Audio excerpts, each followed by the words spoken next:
This is where we look at the latest headlines in music, tech, and what's going on in the industry. We'll be starting the program in just a few moments, but first, some notes about today's program. Feel free to invite your friends to join in this show, and if you'd like to offer your thoughts on any of today's topics, you can request to join the stage and participate in the discussion, or comment in the chat in the video stream.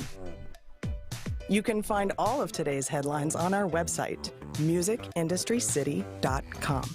Just head to the latest Music News at Noon post to see all the articles we reference during today's broadcast. You can also register for free to get unlimited access to all the articles, news, and events in the city. And you may also watch us live on the video stream right from the website or on the Music Industry City YouTube channel. All right, is everybody ready? We begin our countdown right now.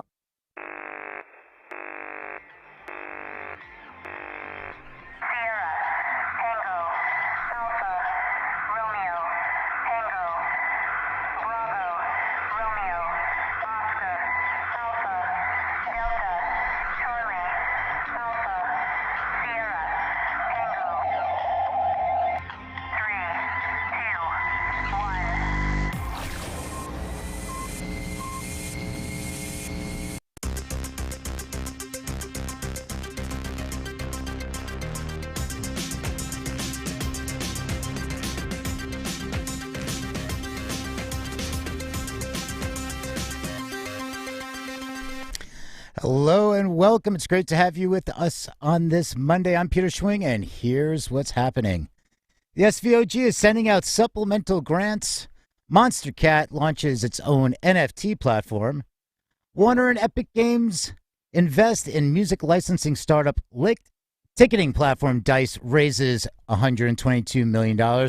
We'll check in with our UK correspondent Angela Randall to talk about how major record labels could face competition inquiry, plus our daily Spotify update. Those stories are coming up, but first, let's take a look at this day in music history with Eli Window. Eli. Thanks so much, Peter. Let's take a look at On This Day in Music History. On September 27th, 1972, Rory Storm, singer from UK's 60s group Rory Storm and the Hurricanes, died aged 32 after taking an overdose of sleeping pills in a suicide pact with his mother. On this date, 1986, we lost Metallica bass player Cliff Burton, who was crushed to death after the band's tour bus crashed between Stockholm and Copenhagen.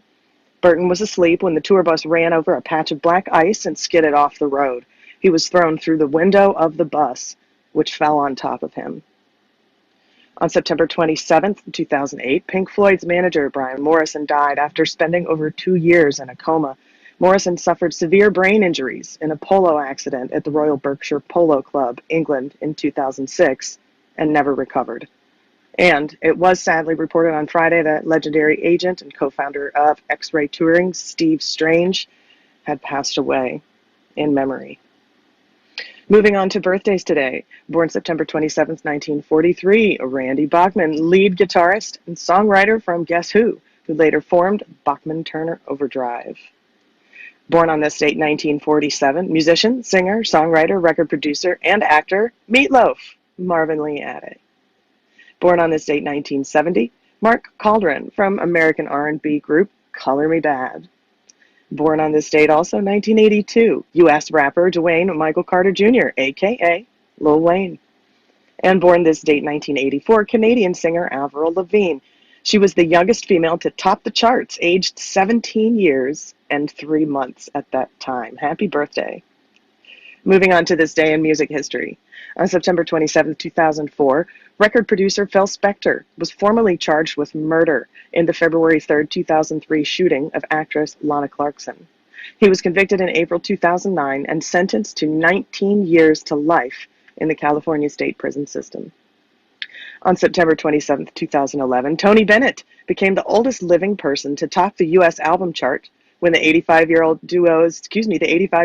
Duets 2 album went to #1 on the charts. The record, which featured collaborations with Amy Winehouse and Lady Gaga, was also Tony Bennett's first U.S. #1 in his 60-year career. And a lot of great things happening in today's music history. That's it for On This Day in Music History. Back over to you, Peter.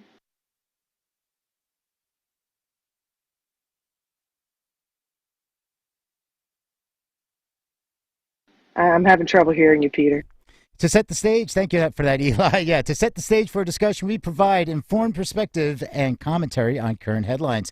If you'd like to offer your thoughts on one of today's topics, you can request to join the stage. I'd also like to say hi to everyone viewing our show and our video live stream on Facebook, Twitch, YouTube, and directly from the Music Industry City website. To stay up to date on this and other programs, you can sign up at musicindustrycity.com for more news, articles, and events. And speaking of events, October 14th, if you go to our website, you're going to see a big flyer there.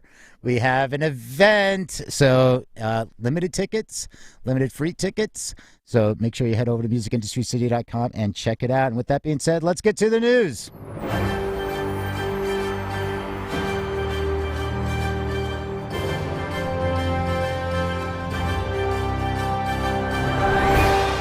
All right. And this is a Billboard reported shuttered venues begin receiving supplemental grants. The Small Business Association has begun sending out award announcements for supplemental grants. For those who received an initial award but continued to lose money due to the pandemic in 2021, further grants are available. To apply for a supplemental grant equal to 50% of the first grant or less, you must be an independent venue, promoter, talent agency, movie theater, or a zoo. By Friday, the SBA has granted almost 12,000 applications, over $10 billion of the $16 billion set aside by Congress in December.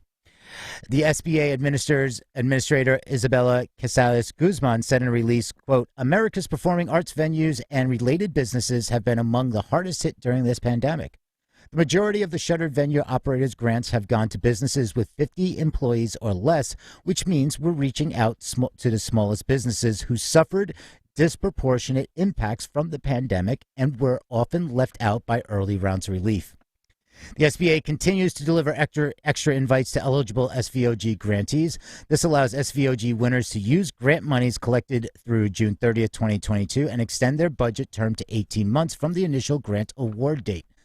Supplemental subsidiaries will help enterprises who have had a 70% drop in first quarter revenue in 2021 compared to 2019. The additional awards were approved significantly faster than the first grants, which took 4 months to open and another 30 days to finance. Since the initiative began in late April, the SBA has received over 17,500 applications, with less than 1,000 still pending. All right, let's get that money out there. Let's keep those venues going. All right, let's move over. Electronic music label Monstercat to launch its own NFT platform. This is from Tech Times. Monstercat, if you're not familiar, if you're on Twitch, you probably know about Monstercat licensing music. I mean, they really have dialed this in. Future, I mean, they're a leader in music and technology innovation, and this will be the first record label to develop its own digital collectibles NFT platform. Earlier this year, the music label published various NFT compilations, starting with the now iconic Constellations Pack and the Odyssey auction. An NFT features Argentine artist Jose Delbo and Portuguese musician RAC. Idols is due out on September 28th. This 3D model is a blockchain-powered virtual jukebox that may activate any Monstercat NFT in several decentralized metaverses for AR and VR. The new NFT platform is backed by Nifty Gateway and OpenSea. Collectors can use their idols in Decentraland, Blender, and on Facebook, Snapchat, and Instagram. Idols will be sold as open editions for $199 US, that's in the US currency, via the Nifty Gateway, and there's only one per buyer. Monstercat also plans to launch Relics, a digital collectibles platform, later this year. The initiative will sell branded NFTs. Idols and Relics are meant to function together. The virtual jukebox is Idols, while the virtual discs are Relics. You see how this works? It provides a full Monstercat music with visuals in NFT format. Owners can play their songs without fear of DMCA policies in the metaverse. They can also access future prizes and features by keeping relics collections. And this is going on to say Monstercat is the first record label to offer its own NFT platform with digital collectibles from its own library. It will also be the first 3D models and AR integrations on the Nifty Gateway. I love this. And wait, did they say the magic word DMCA free? You know, they don't have to worry about getting DMCA notices. I mean, Monstercat was doing this for Twitch. When Monstercat was clearing it, they were telling the Twitch streamers, you can use our music, royalty, license free. You don't have to worry about DMCA strikes. Twitch was like, all right, cool. Then Twitch said, well, we'll start our own library because we just don't want to pay for anything. And then 2 weeks ago, they announced a non-announcement deal, quote unquote. I'm using air quotes for the people that can't see me on the video. Deal with the NMPA that really was just a stopgap. And, well, that's in my personal opinion, it was a stopgap. But this is great for people in the metaverse because that is the next area that the DMCA notices are going to be flying through, is when you have all these platforms and people are going to be streaming videos, music, all this stuff. And it's you know, the overturned use of the Wild West. This is beyond the Wild West. This is like the gold rush. So you know, speaking of NFTs though, if you go to our website, musicindustrycity.com, and you look on the right side, you scroll down a little bit, we have an NFT. Our first NFT. We made an NFT, and we made 10 copies of it. You can be the first to buy the very first MIC NFT. And what it is, you can see the little graphic. It's this digital animated GIF. It's Music Industry City. It's our 2021 stinger. So anybody who's watched us on YouTube, any of our videos, you'll see we have a bumper, just a little stinger. It's like, so we minted that because why not? We thought it'd be cool, and it's the 2021 edition. So we made 10 of them. You can go to musicindustrycity.com. You can click on that, and that'll take you to the OpenSea account, and you can buy it, or you can place an offer. So just have your MetaMask ready, or your Ethereum, whatever wallet you have your Ethereum in, and you know, there's only 10. Get them while you can. I did not mean to actually make that rhyme, but with that, I'm going to move on to the next one. All right, so this is from IQ Mag. This is a UK ticketing platform. Dice raises $122. $122, that's really not a lot. How about $122 million in funding? The UK-based mobile ticketing and discovery platform Dice has raised up to $122 million in Series C funding. SoftBank Vision Fund 2 led the round with other investors following. Tony Fadell, who was the co-inventor of the iPod and iPhone, joins the DICE board to promote continued platform development and venue expansion. Launched in 2014, the mobile-first platform now works with over 3,600 venues, festivals, and companies worldwide. DICE estimates that by the end of 2022, 49,000 artists and creators will be using the platform. They added live streaming in April of 2020 and has since worked with Laura Marling, Nick Cave, Kylie Minogue, and Bjork. They've also collaborated with 6,400 artists from 179 nations in the last year. Phil Hutchinson, the CEO and founder of DICE, says, he goes, DICE is rewiring the live experiences industry. We have proven that if you treat fans well, they'll go out more. And according to Fidel, he closed out with, the concert business is a tangled mess of archaic tools and taxing industry standards where artists are paid last. Venues shell out for marketing and are beholden to ticket conglomerates. Fans have to hunt for shows and regularly buy overpriced tickets from secondary markets or scalpers. This doesn't make sense. And I think a lot of us can agree on this: overpriced tickets from secondary markets and scalpers. And Angela, I mean, this is UK based, and you know what was it? The one Viagogo sold off, and like these companies that are getting, the government was going after them for these kind of price gouging. Yeah, well, I mean, part of the way, one of the ways in which Dice really stands out that Viagogo and others like them haven't been able to quite nail has been their distribution methods for when you can't go to a performance. So if you've bought tickets for a gig, for an event, and you decide that you can't go at the last minute, you in those other cases you're kind of stuck with it, or you're looking to the secondary market, or you're potentially turning up to the gig or sending the tickets with a friend. But Dice has managed to make it so that you get put on a waiting list if you're interested in going to a gig that's sold out, and when someone can't go, they simply return their ticket back and it goes back for sale again onto those same waiting lists. So more or less, it's made it so that the secondary market doesn't need to exist, and so that those who have purchased their tickets in the primary market, aren't stuck with tickets they can't get rid of, and they'll go to actually real fans instead of people trying to capitalize on it. They also have curated events. I think one of the former editors from Vice, there's a BBC DJ, and a few other people that are curating the events that they're participating with. So the best part of it is these are actually going to be, pretty stellar events. You can trust their choices and the promoters they work with and the venues that they work with to provide a sort of high standard experience, which I think is something that's also been lacking in the business. So it's good to see that they're sort of ticking a lot of boxes, and it seems that they've used the downtime post-pandemic to really, like as they say, rewire the business. Good for them. Yeah, I like it. All right, thanks for that. All right, let's move on to Music Ally. This is Warner Music Group and Epic Games invest in music licensing startup Lickd. That's Lickd. Lickd is a UK-based startup that helps YouTubers and other internet creators license commercial music for their videos. Well, see how this ties in a little bit with Monstercat there? And it has already secured over £5 million from investors, including Warner Music Group, Epic Games, and Nick Mason of Pink Floyd, his investment firm. So Warner's investment comes after the big label struck a licensing contract with Lickd in August 2020, just months after the company signed one with Universal Music Group. Lickd plans to use the funds to increase its track catalog, improve its technology, and expand internationally. The startup was founded in 2017 as Hooked before renaming it to Lickd later that year. This was a finalist in the Medium Lab Startups program in 2018, where it received £1.7 million in funding in 2019.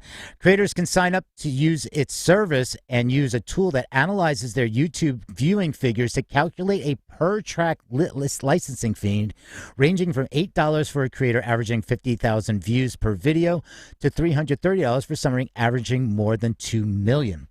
Lickd also provides a tool for intercepting content ID claims on YouTube so that its customers' videos aren't taken down or demoted for containing licensed music. I like that feature. Also, it will soon sell a branded content licensing for agencies and businesses to utilize themselves, even though it's not unique, and this ties in where it's other creator-focused firms include like Thematic, Upbeat, Slipstream, production music libraries like Epidemic Sound, which is one of the first to target YouTubers, and labels like Monstercat and NCS are all battling for this market. Lickd's fresh investment round includes Epic Games, Fortnite, which is one of the most popular games for gaming creators on YouTube, Twitch, and other platforms, so the company is very familiar with these challenges. Notably, some feature Fortnite's own musical events. Epic Games negotiated a week-long window for participants of its Support a Creator program to collect money from their movies before they were demonetized in October of 2020. Going back to May 2019, the CEO, Paul Sampson, admitted to being in license conversations with major labels for close to 3 years without signing deals. He continued, "There needs to be an understanding from the labels that startups have limited runways and limited time. However, in 2021, Lickd has 2 major sign up, with one of them investing in the company, and that is encouraging to see." All right. With that, let's check in with Eli. All right, thanks, Peter. Let's check in with me, and we'd like to ask you to go ahead and check in with your friends as well. So feel free to invite them to participate in the show. They can participate in the conversation the same as you by requesting to come to the stage, or by commenting in the chat if you're watching in our video live stream. Make sure you follow your co-hosts so you'll be alerted when they are live. You can also watch the video stream right from our website, and access other content and articles, including our weekday 5-minute music industry news podcast, which keeps you up to date on items that may not be covered here, such as new releases, tours, musical chairs, business, and tech news, all in 5 minutes or less. We'd like to thank you so much again for tuning into the Music News at Noon each and every Monday through Thursday at 12 Eastern. Now we continue on with our headlines. Major record labels could face a competition inquiry. With more on this headline, we go to our UK correspondent, Angela Randall. Angela? Thanks, Eli. The UK's big record labels may face an investigation regarding market distortion. The government has asked the Competition and Markets Authority, CMA, to look into Sony, Warner, and Universal Music. It also asked the watchdog to evaluate YouTube's streaming market dominance. MPs called for, quote, a complete reset of the music industry, citing, quote, pitiful returns for musicians. In a 6-month examination into music streaming, the Culture Select Committee heard from performers like Nile Rodgers, Elbow, and Radiohead. Julian Knight, who chairs the committee, claimed that while streaming had benefited the recorded music industry, quote, the talent behind it, performers, songwriters, and composers are losing out, end quote. He asked the CMA to look into the commercial influence of major record labels, claiming they get better placement on playlists and shops than indie labels and self-released musicians. In an official answer, the government stated such research, quote, may be value, but it was up to CMA to pursue it. The Watchdog's board would discuss initial proposals for a probe next month, as a representative told the BBC. A spokesperson for the British phonographic industry, or BPI, stated it would cooperate with any investigation. Should the CMA conduct a study, we look forward to detailing labels' role in supercharging the careers of British talent with a complex and dynamic ecosystem. The Culture Committee's July report was critical of the UK music industry. After 2 decades of illegal downloading, record labels and streaming providers, quote, leverage structural advantages to achieve seemingly unassailable positions, end quote, in respective marketplaces, the report concluded. There's still work to be done to understand the problems musicians faced, the administration said in response to the Select Committee's probe. They will assess different models to determine how they influence the industry, including equitable remuneration, where labels and artists share streaming royalties equally, as opposed to the existing arrangement where artists receive 16%. The government also said it wanted to explore ways in which new and upcoming songwriters and composers could be paid more fairly. It also agreed that the role of curators who make playlists on services such as Spotify and Apple Music warranted further investigation. As for a code of conduct to avoid bribes and favoritism, the administration said it will gather more evidence before deciding the case for further intervention. Mr. Knight responded, we will be monitoring the outcome and what tangible steps the government pledges to take to redress this unfairness and reward the talent behind the music.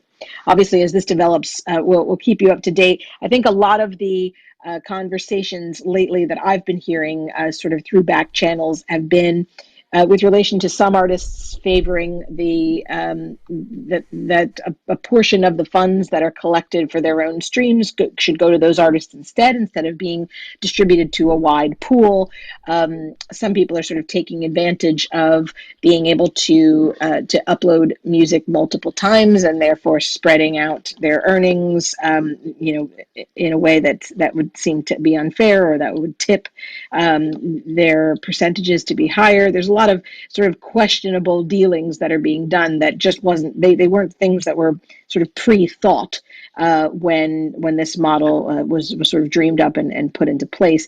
And now we have a long enough time that we can look at a large enough sample size with the current technology available that we can see what the best model going forward would be, because it's clear an investigation like this does need to be conducted one way or another. And it's great that they're starting it here, where we have a sizable market and a sizable access, of course, to it. But at the same time, with the availability of that information, comes the learnings that may hopefully make a difference in how much artists and musicians are paid for their streams.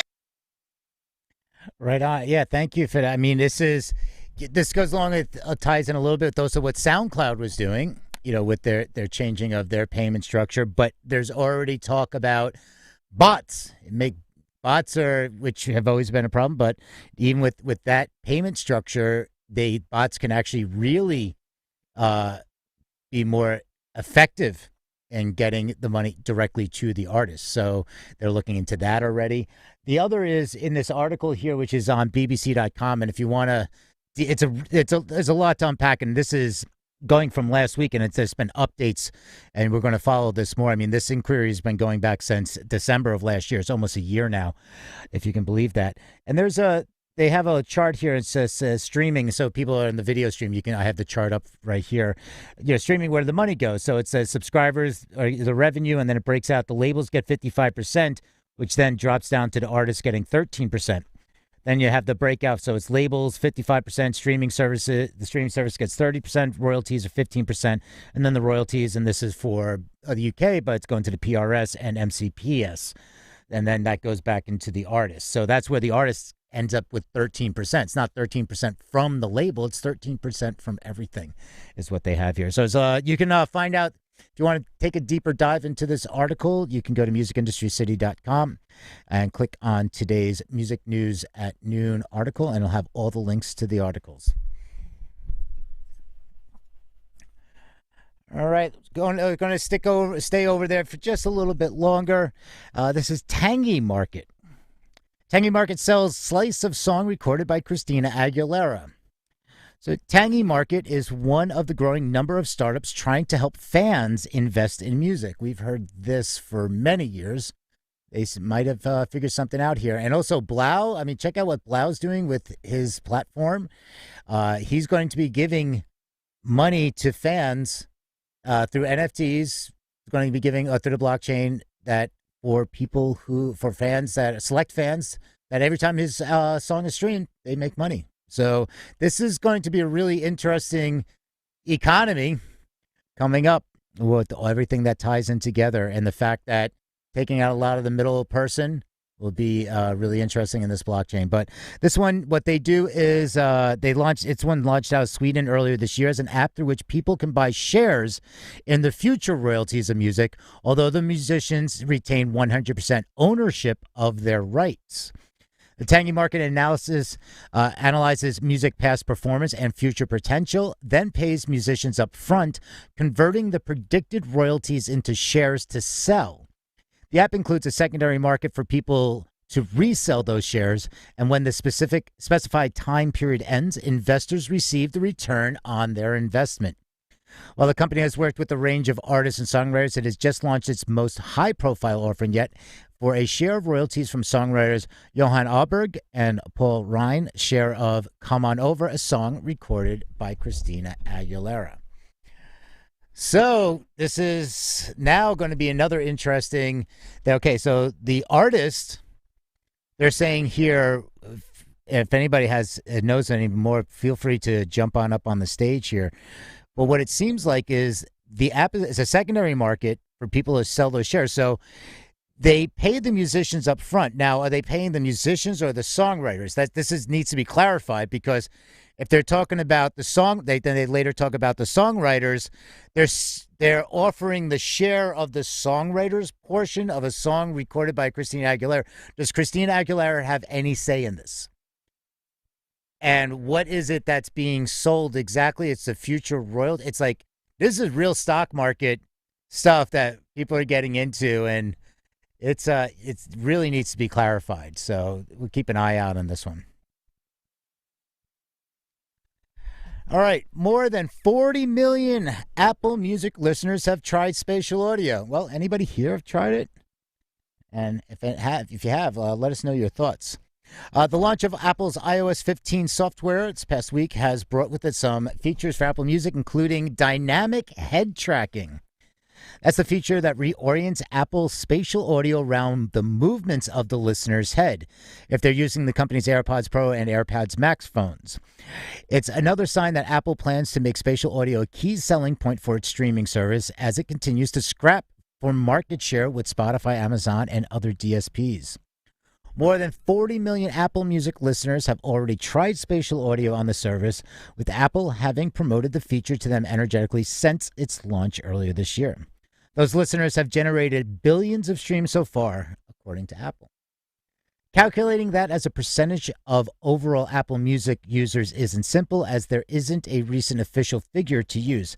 Media Research recently estimated that Apple Music had 77.9 million subscribers at the end of Q1 this year, though. So it's fair to say that a significant proportion have tried the feature. More than a quarter of the biggest new releases on Apple Music in August were available in the format. So it was from the production side, has been a rather quick adoption, and it's just going to speed up. Yeah, we have Apple Music in our household. I have Spotify as well, but my husband has the Pro AirPods, and the dynamic head tracking is remarkable with the Pro AirPods. I can tell you that they are or earpods. They're it's really fantastic.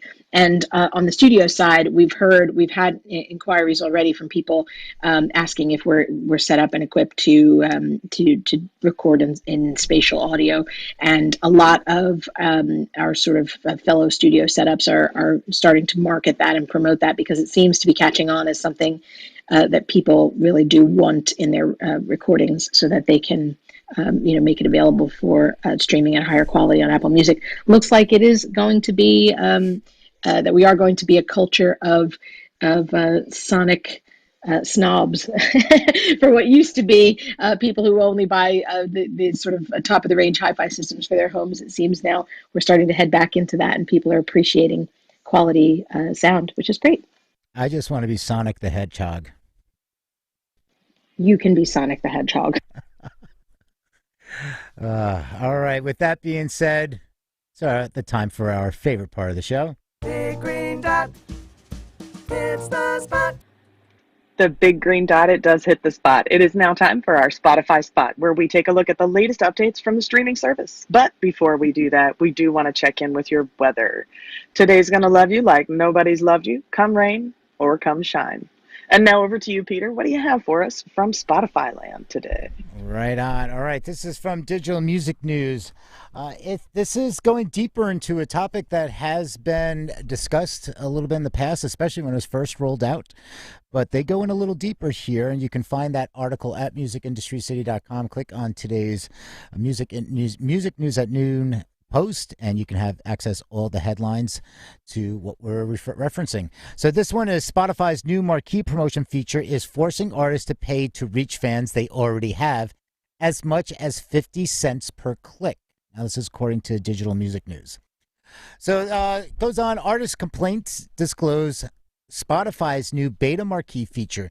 It costs Spotify 50 cents each click to present, costs the artist 50 cents each click to present fans new music, as shown in the new promotional campaign tool. Many of these followers would gladly check out new music from the artist, either on their own or via free organic Spotify algorithm feed. The 50-cent charge for one click seems high, but Spotify's price range is unknown. It's impossible that 50% isn't the highest per click rate.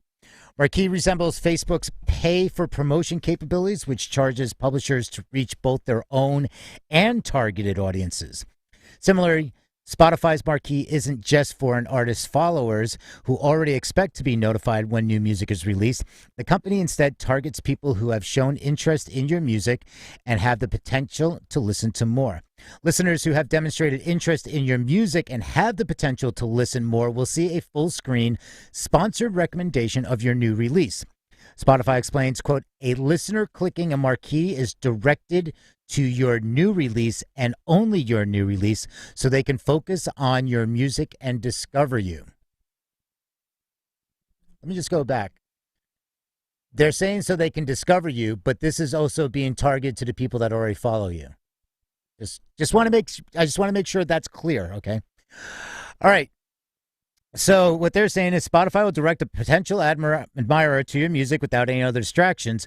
With over 70,000 musicians submitting music to Spotify every day, it seems to be in high demand, so marquee will cost you. The new campaign's beta functionality was just shared by one artist on Marquee, saying essentially artists will have to pay to show their own fans they have new music, end quote. Spotify takes 50 cents from the artist's wallet if you tap on one of these screens. So let's see how many streams an artist would need to earn only one 50-cent CPC click. So again, this is Digital Music News, their breakdown here. Spotify, they say, pays artists between 0.003 and 0.005 per stream, with the 5 being the average. To break even on one sponsored click, musicians would need between 100 and 167 streams. For an artist to break even on a marquee promotion, a fan would have to listen to a new album around 12 times. The alternative is no awareness and no play. Fear of oblivion is a frightening potential for early-stage indie artists. So what's their takeaway? Spotify's discovery mode and marquee campaigns monetize artists' discoverability, and Spotify looks to be enclosing its vast user base. So they're saying you'll want to let your 12,000 Spotify fans know you're releasing an album this week. Expect to pay more for a campaign now that Spotify intends to charge both music fans and musicians to use the platform. Streaming music will no longer be possible for fans if Spotify follows this path. In fact, if CPC stays high, many indie musicians will lose money streaming music on Spotify if they opt in. Yep, they talked about this, referencing it back to Facebook when, here, spend hours, days, weeks, months, years building your page. So you can have your audience. Build your page. And we're not going to let those people now. You spent all this money on your own, not through Facebook. You spent all your money to get people to go to that Facebook page and your advertising and marketing promotions. And then Facebook say, something, we're changing our algorithm, so not everybody's going to see your page. So if you want, you can pay money for all those people that you've acquired to see it now. By the way, where pages really aren't relevant anymore, you should be doing groups. So this sounds another Spotify kind of taking that model of like, here, do everything you can to build your fan base, get people to follow you, and now you have to pay us for you doing all that hard work. I think that's what the takeaway here is, what Digital Music News is getting at. Anybody have any thoughts on this one? I do. This is gross. I said it was gross when they announced it the first time. And it's almost like gaslighting to me. It seems very much like, oh, you only pay this little tiny amount if you get to this threshold. So until you get there, it's not even going to be that big of a deal. And then it feels like the harder you work to do that, the further the goalpost will be moved eventually. And when it was Facebook, it's like, okay, well, Facebook's free. And obviously we know that old adage that if you're not paying for something, you're not the customer, you're the product. But when it comes to Spotify as a consumer, I mean, they forget in this instance that their product, the artists, the bands, the artists, the podcasters, whomever that are releasing this content are also their customers. And by virtue of the fact that you're paying a monthly subscription fee, they're now, and that should be enough to cover the promotion for their services now, and most of which is automated. Now they're suggesting that people should now have to pay for that minimal outreach that they were already getting as a result of being a member. It just seems, it seems like they're trying to charge everybody at both ends of the transaction and take a fee somewhere in the middle, and that just does not sit right with me. It almost is starting to feel like one of those newfangled dating apps where it's free to use, but then if you would like to read the messages that you have received, you can't read your messages unless you pay per message or whatever else. It's definitely disturbing. And I just want to remind everyone again that there is still great value as an artist in maintaining an email list. An email list belongs to you.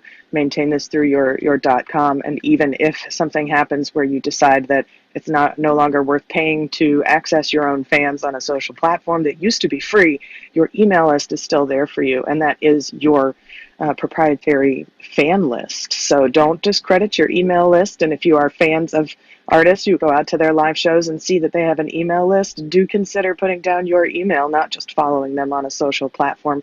We have no idea what's going to happen to social platforms, and so an email list is still golden, even in this day and age.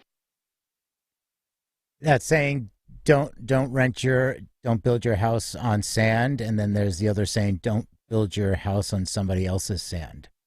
And when you sign up for a service, you are renting followers.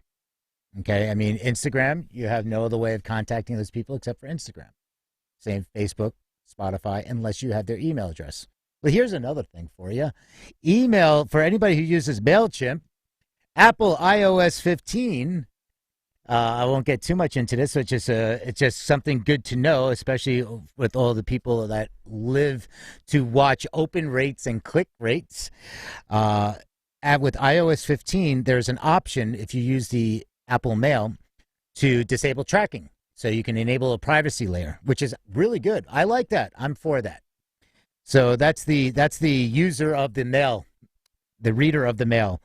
And then on the other side of that coin is I send out emails through MailChimp and I want to see what my open rates are. Well, guess what? If somebody opens it in Apple Mail, you aren't going to get any of those analytics. You won't know if they clicked. You won't know if they opened. And here's the thing, because the way it is, the way the Apple sets it up is that when the email is delivered to somebody using Apple Mail, it marks it as open, even if the person hasn't opened it yet, because then they have to download. There's this like external contents. Like I said, I'm not going to get all the way into it. So our open rates that are going to go up for if a lot of people are on iOS 15 and are using Apple Mail. So those open rates are going to go up. And then you're going to have even more of a like percentage drift between click rates and open rates. So if you had normally had, say, a 40% open rate with a 20% click rate, you might now see a 50% open rate with a 15% click rate. So it's going to be more challenging to determine how an A/B comparison for anybody, the marketers out there that use the A/B comparison, it's going to be a little more of a challenge. So I like it from the personal user side, but from the marketing side, I don't like it. So I'm on a catch-22 here. I think you brought up an important point too, Peter, and this is the last I'll say on it, because obviously if anyone else wants to chime in, but as a fan, as a person who likes to be able to keep up with new releases and information coming from the artists that I've agreed to follow all this time on Spotify, I'm a bit miffed that if the bands don't participate in this program and do these campaigns in order to sort of let us all know, that I'll stop receiving alerts, which I've come to appreciate as part of the service that I'm paying for as a listener. So I think it's important for Spotify to listen to the feedback on this, because I think it may not, I can see where they're trying to say to the bands, look, you're cultivating, or the artists, you're cultivating this community on our site, and in order to get yourself in front of those people, we're now going to charge you for it because it's a service that we're providing you. If that's how they want to run their business, fair enough. But if they elect not to, or if they don't utilize that service, if it is an option, then as a user, me as a consumer, I'm then missing out on what I had come to appreciate as part of a feature, a benefit of the service that I'm paying for every month. And as a result, you might see some blowback from consumers about this sort of thing, completely unrelated to how the artists are reacting to it. Well, what's the other thing that Spotify is using? And by the way, I'm going to hear that we're done with the read, so we're going to open up the stage for the audience. This is it for the read. So I'm going to put 3 minutes on the clock here. If there is, if you'd like to offer your thoughts or comments about any of today's topics, now is your chance to join the conversation. Anybody out in the video stream, if you want to throw something in the chat, or if you're in here in Clubhouse, feel free to raise your hand. So let's take this and say, all right, is this is similar to the other marketing thing that Spotify has, where they'll take a reduced royalty rate. So here, take my reduced royalty rate. I'll accept a reduced royalty rate. And we'll give you more promotion, and then you can also promote it here, and then you're paying. So in essence, couldn't they lose money? Couldn't the artists can in essence lose? Like, is Spotify going to charge them? It's like, here, attach your account, and if the CPCs for this song come up to $5, okay, all right. So say 10 people clicked on it, so that's $5.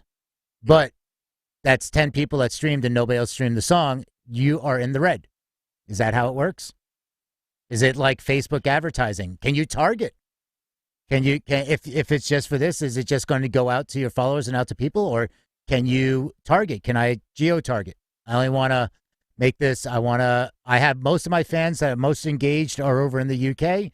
So I want to target this ad to just my UK listeners because I know I can rely on them to stream.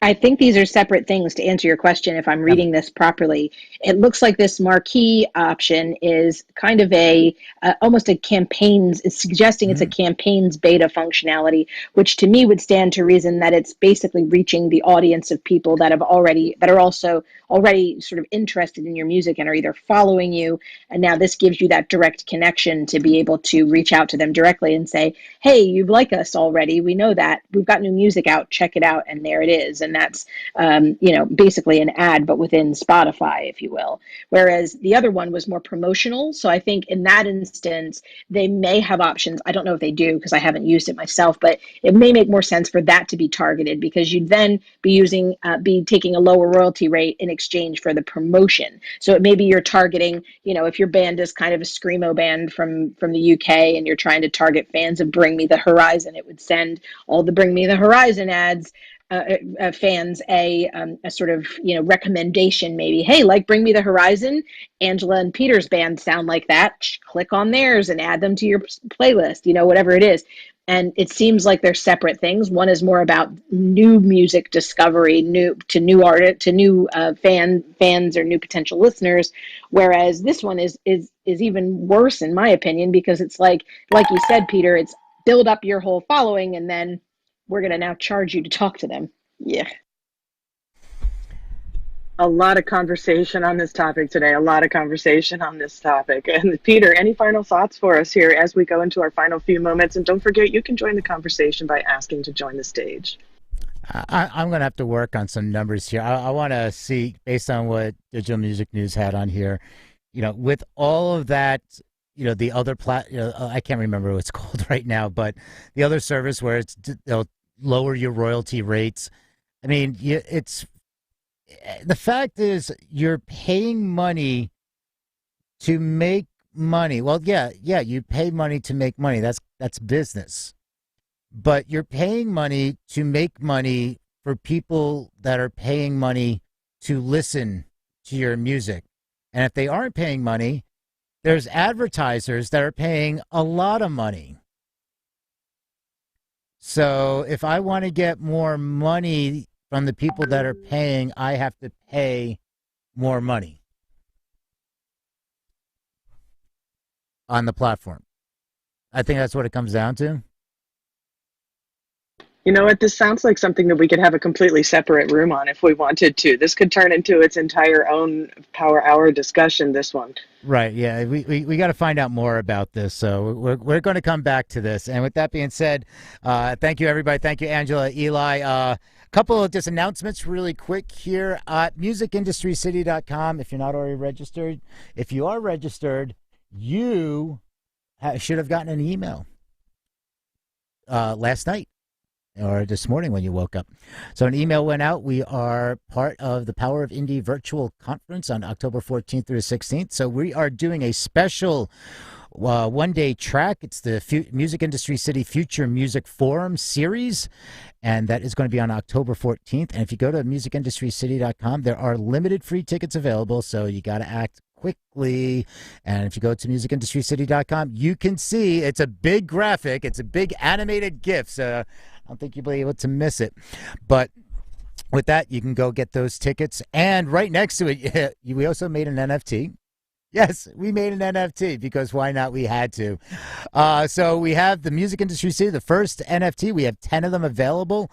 I mean, it's probably like $6 or something like that. It's like 0.0003 ether or something, but it's our Music Industry City. It's our stinger that we use. Anybody watches our YouTube videos, we have a little stinger with our animated logo, but it's the audio soundbite, and we have a cool little animated gift, so that can be yours. So you can be the first to buy the very first Music Industry City NFT. And I mean, it's like $6 or something. So it is really nothing. So check it out. You can click on there and that'll take you to the OpenSea account, which has it. And you can also get your tickets.